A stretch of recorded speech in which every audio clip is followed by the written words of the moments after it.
தேசத்தில், நான் சிறுமைப்பட்டிருந்த தேசத்தில் தேவன் என்னை பலுக பண்ணினார் அப்படின்னு சொல்லி இரண்டாவது பையனுக்கு பேர் வைக்கிறான். அந்த பேர் என்ன? எப்ராஹிம். இப்ப நமக்கு எல்லாருக்குமே நல்லாவே தெரியும் யோசேப்பு எகிப்து தேசத்துல எப்படி சிறுமைப்பட்டிருந்தான், எகிப்து தேசம் வரும்போது அவன் எப்படி வந்தான் என்றும் அவன் எப்படி அடிமையாக விற்கப்பட்டான் என்றும் நம்ம பார்த்தோம். இப்போவும் அவன் அதிபதியா ஆகுறதுக்கு முன்னாடி வரைக்கும் அவன் அடிமையாகத்தான் வேலை செய்து கொண்டிருக்கிறான். அவன் எகிப்து தேசத்துக்கு வந்த உடனே அவனுக்கு யாரும் என்ன பண்ணல, சூப்பர்வைசர் வேலை எடுத்து கொடுக்கல. இந்தப்பா நீ தான் இந்த இந்த இடத்தெல்லாம் சூப்பர்வைஸ் பண்ணணும், இதெல்லாம் நீ கவனிச்சுக்கணும் அப்படின்னு சொல்லி அவனுக்கு யாரும் சூப்பர்வைசர் வேலை கொடுக்கல.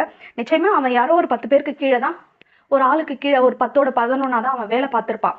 ஏன்னா அவனுக்கு 17 வயசு சின்ன பையன், அவன் அடிமையா வந்திருக்கிறான்.